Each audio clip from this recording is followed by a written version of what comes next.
다음에 그 논문은 학술적 글쓰기인데 논문 작성은 전체 12단계로 이루어져 있어요. 네, 그래서 전체 3단계는 계획하기, 쓰기, 고쳐쓰기 이렇게 3단계이고요.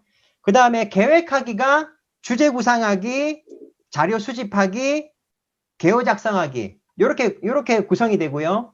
그 다음에 주제 구상하기가 화제 선정하기, 논제 설정하기, 가주제문 작성하기로 이루어지고, 논제 설정하기가 논제 생성하기, 논제 선택하기, 논제 배치하기 이렇게 돼요.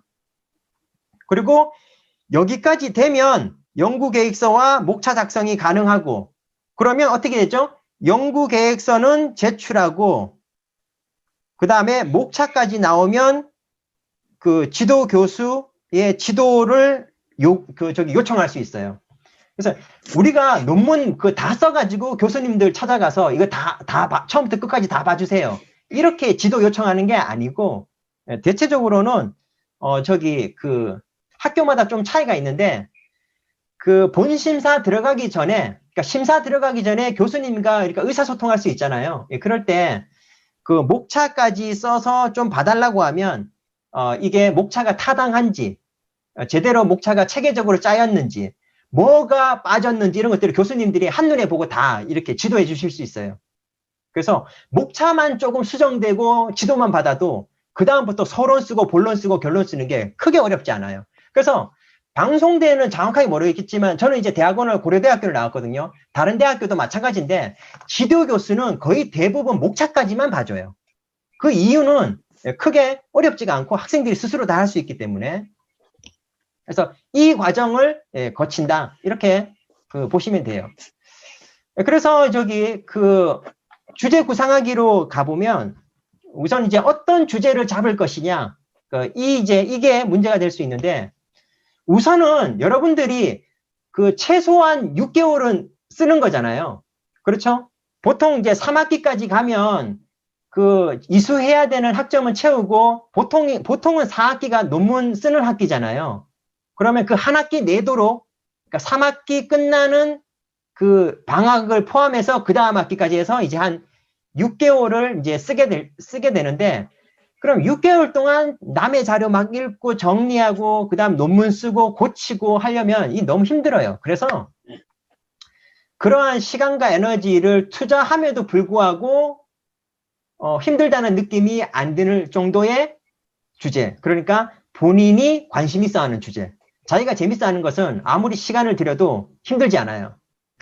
그래서 자신이 관심 있어 하는 문제를 우선 주제로 삼는 것이 좋고, 그 다음에 이게 대학 논문이잖아요. 그래서 그 자기한테만 의미 있는 논문 주제를 삼아서는 안 돼요. 그래서 나 말고 다른 사람, 즉 사회적으로도 의미 있는 주제를 삼는 것이 좋아요. 가령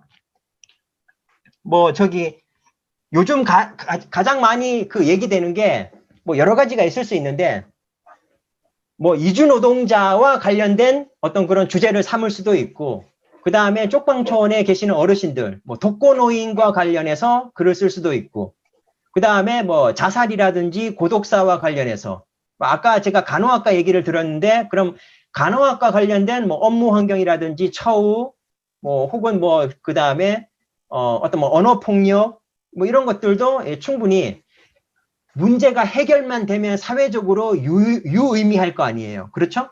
그래서 나도 관심 있지만 이게 만약에 해결만 된다면, 방향만 어떻게 좀 정해진다면 사회적으로도 의미 있는 주제를 잡는 것이 좋아요. 그 다음에 간혹 석사과정 중에서 발표하거나 세미나를 진행한 과제물을 조금 확장해서 주제를 삼는 경우도 있어요. 그러니까 당장 우리가 전혀 생각지도 못했던 주제를 삼는 것이 좀 어려울 수 있잖아요. 근데 여기 계신 분들은 이번 학기면 거의 대부분 3학기잖아요. 그러면 3학기 동안 최소한 한 학기에 9학점 정도씩 수업을 들으셨을 거 아니에요. 그러면 발표도 하고 세미나도 하고 하셨을 거죠. 그때 내가 낸 과제물 혹은 발표한 발표문 있죠. 그런 것들이 보통 아마 A4로 한 10장, 15장 정도 될 거 아니에요. 보통 제가 대학원 다닐 때도 발표하려면 한 15장 썼거든요. 그럼 이런 것들을 조금 확장하면 보통 한 50페이지에서 70페이지 정도가 나와요. 그래서 전에 내가 냈던 과제물이나 발표문들, 이게 그때는 조금 내가 미흡하게 발표했지만 조금 근거를 마련하는데 조금 부족했지만 내가 다시 한번 제대로 한번 보완해서 써보겠다. 이런 식으로도 주제를 삼을 수도 있어요. 그것도 방법 중에 하나고, 그 다음에 정해진 환경 안에서 논문 제출을 마무리할 수 있는 문제를 주제로 삼는 것이 좋아요. 내가 만약에 4학기 안에 분명히 논문을 쓰고 통과돼야겠다 그러면 그 안에 선행 연구 검토도 다 끝나고 논문도 쓰고 제출도 하는 여건이 마련되어야 되는, 그러니까 뭐 1년이 필요한, 2년이 필요한 문제를 주제로 삼을 수는 없어요. 그래서 정해진 환경 내에서 해결할 수 있는 문제를 가급적이면 선택해서 주제로 삼는 것이 좋다. 이렇게 보고요. 그 다음에 주제 적합성 기준이 있어요. 보통 교수님들하고 얘기를 한다든지 혹은 좀 주제와 관련해서 지도받을 때 교수님들이 학생들한테 이런 기준을 가지고 이거는 논문 주제로는 좀 안 맞는데 주제를 조금 뭐 달리 해보는 게 어때? 이렇게 이제 안내를 하세요. 그럴 때 기준이 보통 7가지입니다. 네, 그래서 현실적 필요성 및 독자의 관심과 요구에 부합하는 주제. 그러니까 이걸 다른 말로는 시의성이라고 하거든요. 그러니까 너무 오래된 문제 말고요. 그러니까 근래 다른 사람들도 많이 관심 있어 하는 주제들 있잖아요. 그렇죠? 특히 요즘 많이 나오는 논문 중에 하나가 코로나 관련한 논문들이거든요. 그래서 뭐 감염병과 관련해서 뭐 사생활 보호는 어떻게 할 거냐, 뭐 이런 것들. 그 다음에 범죄 피의자의 신상 공개를 하냐 마느냐, 만약 하면 어디까지 할 거냐, 뭐 이런 것들 있잖아요. 그런 것들 검색해보면 요즘 논문 많이 나와요. 왜 그러냐? 그게 근래에 많은 사람들이 관심 있어 하는 주제거든요. 그래서 여러분들도 우리 사회에서 내가 전공하고 있는 분야에서 관심 있어 하는 것이 뭔지에 대해서 좀 고민하고 주제로 삼으면 좋습니다. 그 다음에 새로운 정보와 창의성을 갖춘 주제. 그래서 이전에 연구 성과가 있는데 내가 논문 쓰는데 이전의 연구 성과랑 크게 차이가 없어요. 그러면 논문 쓰는 의미가 없기 때문에 좀 새로운 내용을 담을 수 있는 주제를 삼는 것이 좋겠고, 실태 분석과 문제점 진단이 가능한 그런 주제를 쓰는 것이 좋아요.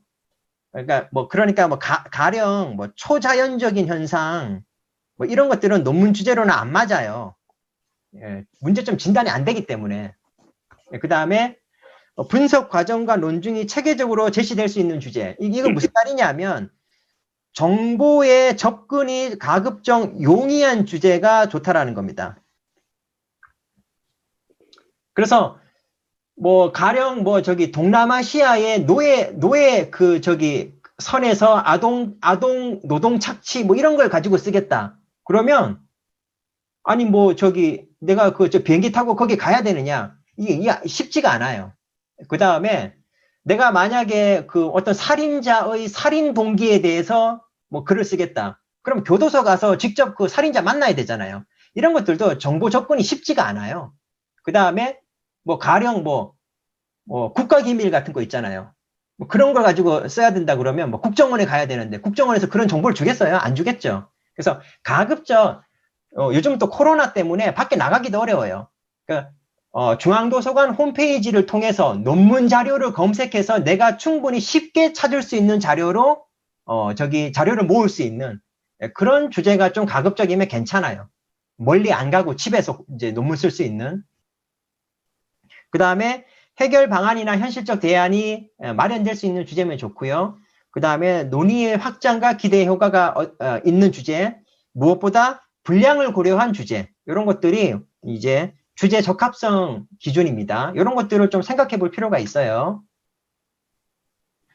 그 다음에 주제를 구상하기 위해서 해야 되는 게 뭐냐 하면 화제 선정인데, 가령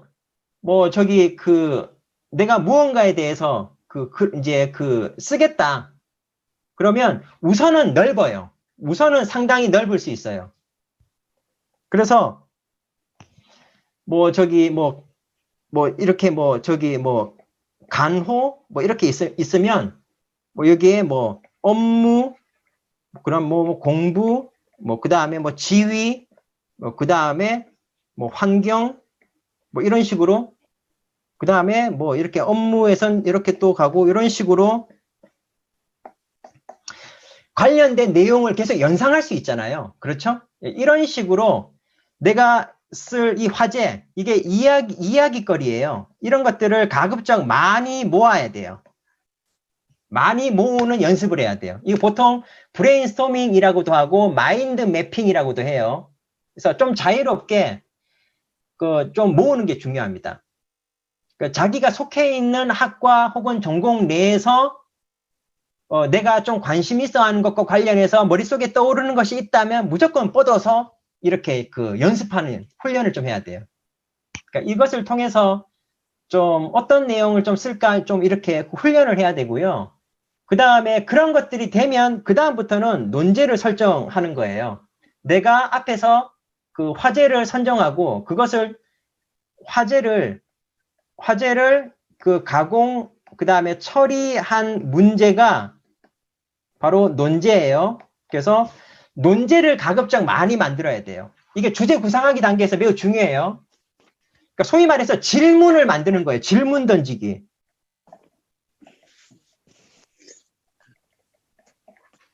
그런데 어떤 질문을 던지느냐? 사회적으로 유의미한가? 내 능력 또는 환경에서 다룰 수 있는 것인가? 답이 나오는가?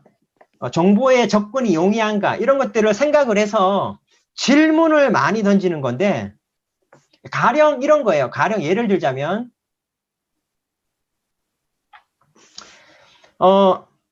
OW1H 이게 의문사예요. 이 의문사를 활용해서 설명 의문문의 방식으로 논제를 우선 만들어요. 만들고 나서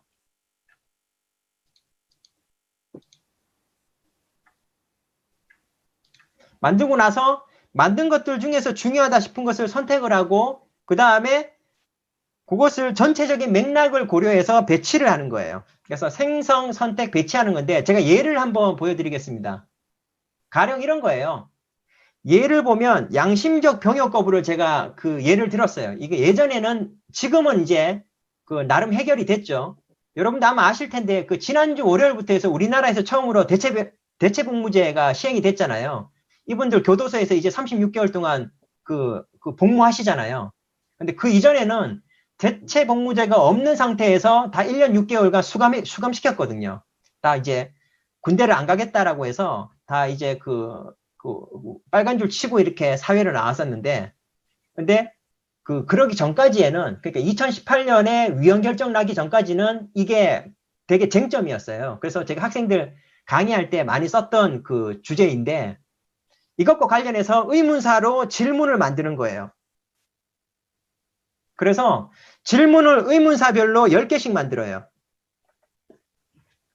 제가 슬라이드가 작기 때문에 몇 개만 따로 만들었는데 여러분들은 가급적 10개를 만들어요.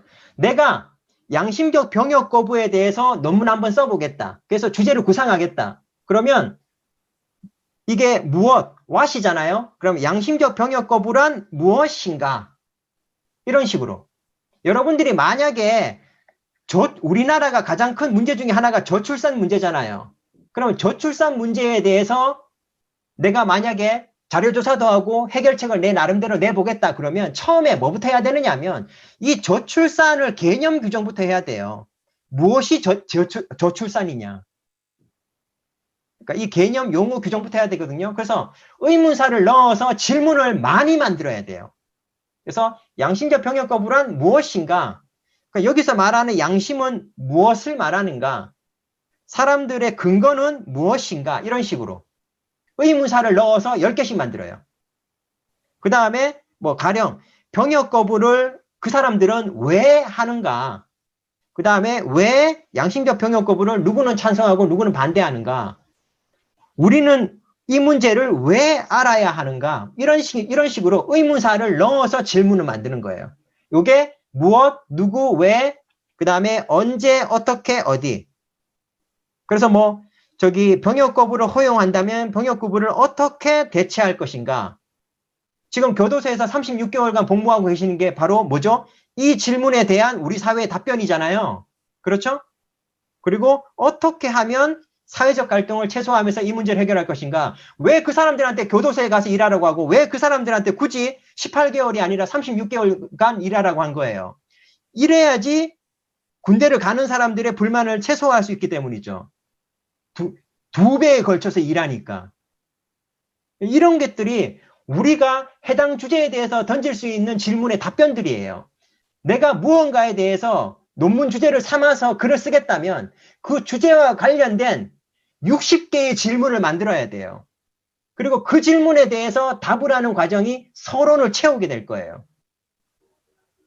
우리가 논문 쓸 때 무엇을 써야 할지 왜 모르냐 하면 무엇에 대해서 질문 던질지를 모르기 때문이에요. 왜? 모든 답은 질문에 대한 답인데 그럼 답이 안 나와. 왜요? 질문을 못 던지니까. 학생들이 질문 던지는 법을 몰라요. 질문 어떻게 던져? 이렇게 던지면 돼요. OW1H 질문 의문사 6개 가지고 그거 들어가는 방식으로 10개씩 만들어요. 그럼 질문이 60개 나오죠. 그 60개에 대한 답을 조금씩만 넣어도 60페이지 나와요. 그게 도표 들어가고 그래프 들어가고 뭐 정리하고 하면. 그래서 항상 중요한 거예요. 내가 선정한 주제와 관련해서 다양한 질문을 던지는 것. 양질의 다양한 질문을 던지는 게 중요해요. 이런 식으로 논제를 생성합니다. 그리고 그렇게 60개의 질문을 만들면 그 질문에도 뭐가 있어요? 수준이 있어요. 어떤 질문은 매우 중요한 질문이고 어떤 질문은 아주 지엽적인 질문일 수 있어요. 그럼 어떻게 해요? 좋은 질문을 가지고 오고 좀 지엽적인 질문은 쳐내야 돼요.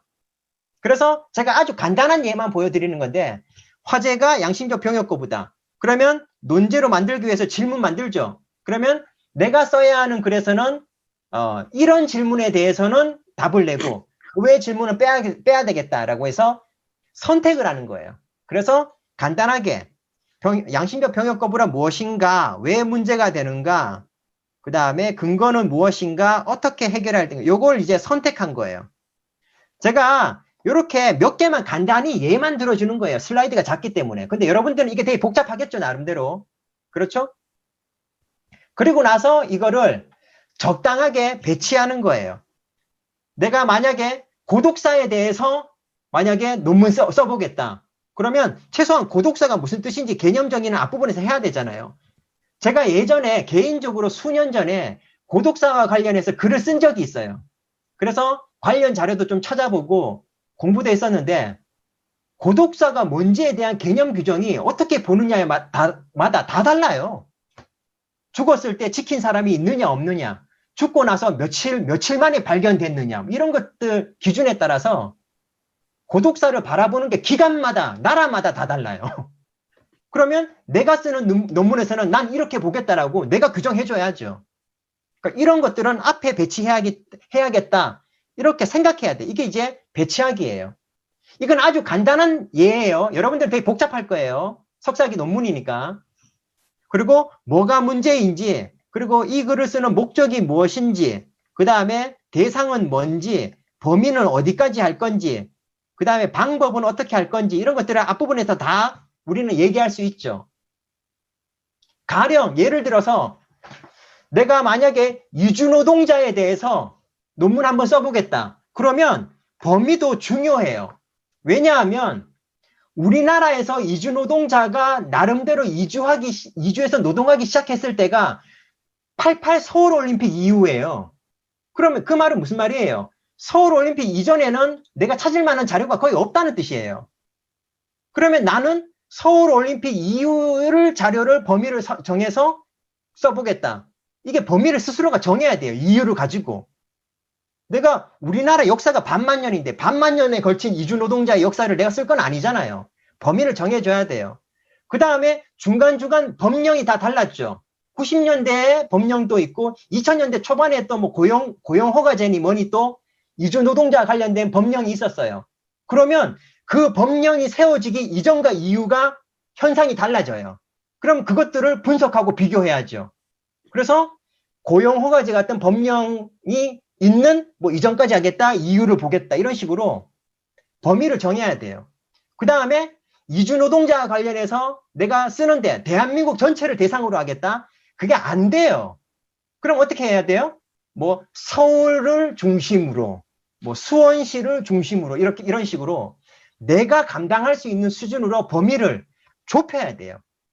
이런 것들을 서론에서 해줘야 돼요. 왜? 내가 그 이상이 안 되기 때문에, 또 이 범위를 한정없이 늘렸을 때 그 의미가 없기 때문에. 그리고 방법은 어떻게 할 거냐? 뭐 설문조사를 할 거냐? 아니면 뭐 가령 예를 들어서 쪽방촌에 계시는 어르신들을 대상으로 만약에 연구를 하겠다. 그러면 어떻게 해야 돼요? 인터뷰해야 되죠. 이거는 질적조사 해야 되는 거예요. 어르신들한테 찾아가서 어르신 여기 언제 오셨어요? 어르신이 여기서 사시면서 가장 불편하신 게 무엇이에요? 나라에서 어르신들한테 좀 지원을 할까 하는데 어떤 부분을 중심적으로 지원할까요? 직접 가서 만나서 얘기를 하고 인터뷰 따야죠. 그러면 그분들 목소리가 1차 자료가 되죠. 난 그렇게 하겠다라고 밝히는 게 연구 방법이에요. 이런 식으로 서론에서 얘기하겠다라는 것을 배치하는 것들, 이런 것들은 우리가 완성된 건 아니다 할지라도 주제를 구상하는 단계에서 그 정도는 생각을 해줘야 된다는 거예요. 그런데 이런 것들도 나보다 먼저 논문 쓴 사람들의 논문들을 읽다 보면 다 감이 생겨요. 아, 이 사람들도 다 이렇게 했었구나라고. 그리고 예를 들어서 뭐 찬성층 논의가 있고 반대층 논의가 있다면 그 이유와 근거는 뭔지 다르니까 제가 장을 구분한 거예요. 이런 식으로 결론에 가서 내 입장과 해결방을 내겠다든지, 이거는 진짜 아주 단순한 형태의 그 도표인데 여러분들은 그 이상으로, 왜냐하면 그 설정한 논제들이 한두 개가 아니라 상당히 많을 것이기 때문에 내가 보기에 요 내용은 앞에서 얘기해야 요 내용을 뒤에 가서 하는 게 좋겠구나 정도는 감을 잡을 수 있잖아요. 현상을 밝히고 분석해야 해결책이 나오지, 아니면 해결책을 서론에 먼저 쓰는 사람은 없을 거 아니에요. 그러니까 이렇게 어떤 미완성인 상태에서 나름대로 배치하는 연습을 해줘야 돼요. 그러면 나중에 가면 가주제, 그러니까 이 가가 임시예요. 확정은 안 됐지만 임시 주제문을 작성할 수 있어요. 그러면 요 정도, 나는 사회적 갈등을 최소화하는 선에서 대체복무제를 도입하여 병역 거부자가 병역 의무를 수행할 수 있는 길을 열어줘야 한다. 요 정도가 그 임시 주제문이 돼요. 확정은 안 된 거예요. 그래야지 이걸 바탕으로 뭘 해요? 자료조사도 하고 개요 작성도 하고 실제로 글쓰기로 나아가는 거예요. 이 구상 자체를 안 하면 그 다음 단계도 되게 허술해져요. 그런데 이거 자체가 주제문으로서 아주 좋은 주제문은 사실은 아니죠. 그래서 대체복무제를 도입하겠다. 그러면 뭐 어떤 방식으로? 그 다음에 만약에 하겠다면 다른 군복무자들은 지금 18개월인데 이 대체복무자는 몇 개월로 할 거냐? 아주 구체적으로 안 들어간 거예요. 하지만 대략적으로 아마 이게 나와야 그 다음 단계로 이어질 수 있다는 거예요. 그러니까 이 과정을 밟아줘야 됩니다. 사실은 주제 구상하기 단계가 논문에서는 가장 중요해요. 왜냐? 쓰다 보면 조금씩 수정될 수 있는데 나중에 가서 주제가 바뀐다. 그러면 처음부터 다시 해야 되거든요. 그러니까 좀 우리가 생각해 볼 필요는 있습니다. 그 다음에 중앙도서관, 방송대 중앙도서관을 이용한 자료조사가 있죠. 그래서 소장 자료나 전자자료를 검색할 수도 있고 타기관 자료를 복사하거나 대출을 요청할 수도 있어요. 중앙도서관에. 그 다음에 아까 제가 한번 보여드렸죠. 리스를 통해서 자료를 조사할 수 있다. 그래서 이번에 논문 쓰시는 분들은 뭐부터 해야 되냐면 리스트 들어가서 본인이 속해 있는 학과의 가장 최신 석사학위 논문 있죠. 우선 이것부터 다운로드 받아가지고 봐야 돼요. 우선 이것부터 시작인 거예요, 원래가. 그래서 자료조사하기를 충실히 하셔야 된다. 그 다음에 어떤 자료를 찾아야 될지 잘 모르시는 분들이 간혹 계세요. 그러면 학술도서나 논문 뒤에 보면 다 참고문헌 목록표가 있어요. 제가 아까 한번 보여드렸죠. 그래서 그 목록표를 보면 대체적으로 내가 어떤 논문들을 봐야 하는지가 틀이 잡혀요. 왜? 내가 가장 최근에 나온 학위 논문을 봤으니까. 가장 최근에 나온 학위 논문은 그 주제와 관련해서 지금까지 연구 성과와 그 다음에 참고 자료를 총망라해 놓은 학위 논문이니까 그렇게 참고하면 됩니다. 그리고 가장 중요하게 조사해야 하는 자료는 해당 분야에서 최근에 나온 박사학위 논문이에요. 우선은 방송되는 박사과정이 없기 때문에 여러분들이 속해 있는 학과에서 논문 어떻게 쓰는지 참고하려면 학과에서 최근에 나온 논문을 봐야 되겠지만 주제와 관련해서는 타 대학에서는 박사학위 논문이 나올 거 아니에요. 그렇죠? 그러니까 타 대학에서 나온 박사학위 논문 같은 것들은 좀 보는 게 좋아요. 그러면 거기에는 좀 더 구체적으로 그 다음에 참고 문헌도 좀 더 다양하게 이렇게 들어가 있으니까 우리가 충분히 참고할 수 있습니다. 그 다음에 박사학위 논문을 우리가 공부할 때 조사해야 되는 점은요. 특히 이게 선행연구 검토예요. 그래서 어디까지 연구됐는지 내가 굳이 한 60페이지, 뭐 70페이지 논문 썼는데 나중에 가서 보니까 이미 연구가 된 거예요. 그럼 저는 그냥 헛된 시간을 쓴 거잖아요. 그럼 큰일 나죠. 그러니까 가장 최근에 나온 박사학위 논문을 보고 나서 어디까지 연구됐는지를 파악해야 돼요. 그리고 나서 지금까지 연구된 것과 난 어떻게 좀 다르게 접근할 건지 이거를 파악을 해야 됩니다. 똑같은 연구를 하면 안 되니까. 그래서 미해결된 문제는 뭔지, 해결이 안 됐다면 그 이유는 뭔지 이런 것들을 파악을 해야 돼요. 그 자료 수집할 때 고려해야 되는 기준이 있어요. 가급적 최신 자료. 제가 학생들 쓴 걸 볼 때 요런 게 가끔 문제가 될 때가 있어요. 그래서 어떤 학생이 최저임금과 관련해서 뭐가 문제고 어떻게 해결하면 좋겠다라고 쓴 글이 있었어요. 그런데 최저임금을 주제로 글을 썼는데 이 학생이 갖고 온 자료가 3년 전 자료인 거예요. 그런데 아시겠지만 우리나라 최저임금은 매년 오르잖아요. 그렇죠? 그러니까 올해 최저임금과 작년, 재작년 최저임금이 달라요. 또 최저임금이 다르면 그에 따른 다른 현상이 우리 사회에서 벌어지죠. 그래서 최저임금을 가지고 주제로 삼아서 논문을 쓰는데 자료가 수년 전 거예요. 이러면 좋지가 않아요. 그래서 어떤 주제로 쓰느냐에 따라 다르겠지만 가급적 가장 최근에 나온 자료를 활용하는 게 좋아요. 그 다음에 신뢰할 만한가. 그래서 학술 도서나 학술 논문을 이용하는 게 좋고요. 왜냐하면 학술 도서나 논문 이건 전부 다 뭐예요? 검증된 거예요. 검증된 것. 아주 간혹 학술적인 글인데 블로그나 카페에 있는 일부 내용, 누가 썼는지도 알 수 없는, 확인도 안 되는, 팩트 체크도 안 되는 내용을 가지고 와서 인용하는 학생들이 간혹 있어요. 절대 안 돼요. 대학원 석사학위 논문 쓰는 거예요. 학술 도서와 학술 논문을 우리가 이용하고 공부를 하고 인용을 하고 해야 됩니다. 신뢰할 만한 것을. 그 다음에 논지에 부합하는가. 내가 그 논문에서 하고자 하는 말이 논지잖아요. 그러니까 자료 수집도 중요하고 특히 그 학생들이 쓰는 과정에서 가장 어려운 게 뭐냐 하면 양을 채우는 거잖아요. 왜냐하면 여러분들 중에 그 석사학위 논문을 여러 편 써본 사람 없을 거예요. 거의 대부분이 다 석사학위 논문을 평생에 한 번 씁니다. 그런데 이거를 70페이지, 100페이지 쓰는 게 쉽지가 않아요. 그러니까 이런저런 자료를 막 찾아서 막 넣으려고 들어요.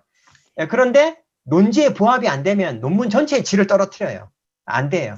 그래서 내가 하고자 하는 말에 부합하는 자료만 갖고 와야 돼요. 그래서 그런 말도 있어요. 빈 종이에 검은 글자를 채우는 것만큼이나 어려운 건 이미 채워진 글자를 지우는 행위라고. 부합하는 자료를 갖고 와야 됩니다. 그 다음에 계획하기 단계에서 요게 3단계라고 했죠. 주제 구상, 그 다음에 자료 수집, 그 다음에 세 번째가 개요 작성이에요. 그래서 요게 이제 개요 작성, 아웃라인이라고 하는 건데, 글의 내용과 순서를 정리해서 그 뼈대를 만들어 놓은 그래프, 도표 같은 거예요. 요게 나와줘야 그 생각이라는 것이 요게 돼야지 생각이 뭐가 되느냐? 사고가 돼요. 생각과 사고가 다른 건 아시죠? 둘 다 내 머릿속에서 일어나는 정신적인 반응을 얘기하는 거예요. 내가 뭔가가 떠올랐다? 다 이게 생각이에요. 그런데 생각과 사고를 나누는 기준이 뭐냐? 생각은 체계가 없어요. 그 다음에 지속성도 없어요. 떠올랐다가 사라지기도 하고 서로 모순되는 생각이 함께 떠오르기도 하는 게 다 생각이에요.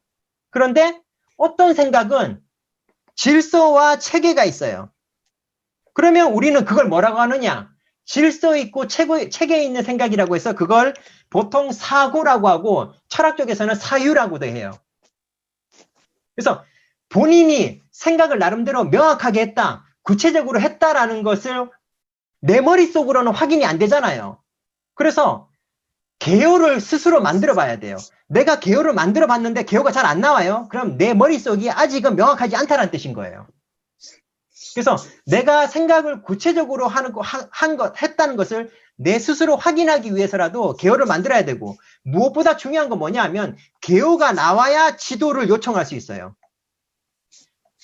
그냥 교수님 찾아가서 도와주세요. 안 돼요. 뭔가를 두고 나서 도움을 받아야 되잖아요. 그렇죠? 이럴 때 논문 계획서와 그 다음에 개요까지가 나와줘야 드리면서 좀 봐주세요. 뭐가 문제인지 대화를 할 수 있는 거예요. 그냥 막 찾아가는 게 아니에요. 이런 것들을 보고 말씀해 주시거든요. 교수님들께서. 그래서 개요까지가 나와줘야 뭐다? 계획하기가 얼추 마무리됐다. 근데 계획은 말 그대로 계획이니까 쓰기 전이죠. 그런데 역설적으로는 계획하기가 얼추 마무리가 되면 우리는 글을 쓰기도 전에 반을 썼다라고도 얘기하는 거예요. 이게 이 단계를 안 밟거나 대충 하잖아요. 그럼 쓰기 과정도 고쳐 쓰기 과정도 안 되는 거예요. 그래서 계획을 나름대로 좀 단계를 밟아서 해야 됩니다. 그래서 개요 작성은 흐름을 파악하기 쉽고, 그 다음에 본인이 생각하는 어떤 그런 생각이나 문제의식을 중요한 것을 걸러낼 수도 있고, 그 다음에 특히 이 부분이 중요해요. 이 개요를 가지고 이 타인이 지도교수예요.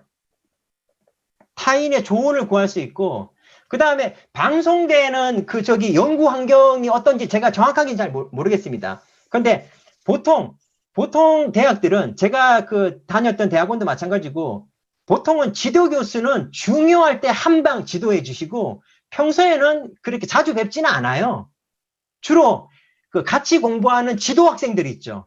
그러니까 같은 과정 중에 있는 사람들끼리 함께 모여서 의견을 많이 나눠요. 그럴 때 그 사람들의 의견도 내게 큰 도움이 되거든요. 그럴 때도 이 개요 보여주면서 도와달라고 하는 거예요. 함께 좀 읽자고. 이렇게 하는 겁니다. 그 다음에 체계적으로 사고하는 힘을 기를 수 있다. 개요가 제대로 안 나오면 이 생각이 질서가 없다는 거예요. 아직 명확치 않다는 거예요. 개요가 한눈에 봐도 질서 있게 나와줘야 돼요. 그리고 글의 중복을 막고 통일성과 일관성을 확보하는 것도 중요합니다. 그래서 개요는 보통 이런 식으로 만들어요. 제목 또는 주제를 앞에 쓰고 주제문을 넣는 경우도 있고 안 넣는 경우도 있어요. 근데 개요의 핵심은 어디에 있냐? 바로 이 부분. 개요도에 있어요. 개요도. 그래서 글의 구조와 내용을 나타낸 그림인데 이 개요도가 나와줘야 됩니다. 그래서 보자면 우선 개요의 일반적인 틀을 보자면요. 이런 식으로 되어 있어요. 제목, 목차, 그 다음에 방송대 같은 경우에는 요 사이에 초록이 들어가죠. 국문 초록. 그렇죠? 요약문이에요. 그 다음에 본문인데 이 본문이 서론, 본론, 결론이에요. 그리고 참고문은 들어가는데 특히 중요한 게 뭐예요? 이 제목, 목차, 서론 이거예요. 그리고 이 서론에 뭐가 들어간다? 문제 제기, 그 다음에 여기 이제 연구의 필요성이에요. 그 다음에 연구 대상, 범위, 연구 시각 또는 방법, 그 다음에 연구사 검토, 그 다음에 기대 효과, 그 다음에 연구 목적, 요런 게 서론에 다 들어가는 거예요. 그 다음에 기본 구조는 탐색이에요. 문제를 구체화하고 원인을 밝히고 해결책을 모색하는. 그래서 보통 초보자들 있죠. 이거 한 번도 안 해본 사람, 체계적으로 이 지도를 못 받아본 사람들은 대체로 만들어 보세요 하면 이렇게 만들어요. 이거는 학위 논문 수준의 개요가 아니에요. 대체로 이틀이다 할지라도 이거는 너무 기초적인 수준이고 요걸 조금 확장하면 이렇게 돼요. 그래서 개념도, 서론의 개념도 밝히고 현황도 밝히고 왜 심각한지 밝히고 요게 그 정의, 그 다음에 요게 연구 대상, 그 다음에 얘가 문제 제기 이렇게 되겠죠. 그 다음에 원인, 해결 방안 이런 식으로 접근하는데 요게 여러분들이 앞에서 얘기했던 논제 설정하기 있죠. 질문을 제가 OW1H 의문사 6개인데 10개씩 만들라고 했죠. 그러니까 질문이 60개잖아요. 그것을 많이 좋은 질문을 많이 만들면 이 각각의 그 개요도가 좀 더 풍성해지는 거예요. 그렇게 우선 만드는 거예요. 대신 이걸 무서워하거나 내가 했는 게 제대로 한 건가 아닌가 조금 의문이 든다 할지라도 너무 두려워할 필요 없어요. 이거 다 계획하기 단계니까 나중에 다 수정될 수 있어요. 여러분들이 자료조사하고 공부하는 가운데 이게 다 나름대로 탄탄해집니다. 나중에 가면. 그러니까 처음에 한다고 해서 이게 맞나? 이렇게 좀 긴가민가 하더라도 손을 놓을 필요가 없으세요. 이렇게 간다라는 거 생각해 주면 좋겠고요. 그 다음에 요거 만들 때 유의사항이 있어요. 문장 개요나 화제 개요 섞어 쓰지 않고 여기 보면 부담, 정책 이렇게 명사형으로 끝났죠. 요게 화제형이에요. 요거 말고 어떤 거 보면 입니다, 씁니다처럼 쓰는 개요도 있어요. 그러니까 어떤 걸 써도 상관없는데 통일성 있게 써야 돼요. 보통은 이렇게 명사로 끝내듯이 이렇게 많이 써요. 그 다음에 2개 이상의 하위 항목을 둬야 돼요. 여기 보면 여기 이게 2장이고 요게 절이잖아요. 그래서 장 밑에 절을 둘 때는 절을 하나만 두면 안 돼요. 절이 2개 이상이어야 되고 여러분들이 질문을 던진 게 하나밖에 없다. 내가 더 이상 이 하위 절에 더 못 만들겠다. 그러면 안 만들어야 돼요. 절이 하위 항목이 하나다? 그럼 만들면 안 돼요. 근데 2개다? 그러면 만들 수 있어요. 근데 가급적이면 2개 이상 만들려고 노력해야 돼요. 그리고 보통은 자료조사하고 공부하면 이 절의 영역이 늘어나게 돼 있어요. 어떻게 이 저출산 문제가 우리나라에서 수십 조를 넣어서도 해결이 안 되는 이 문제가 원인이 2개밖에 안 되겠어요. 더 많이 있죠. 우리가 그냥 모를 뿐인 거죠.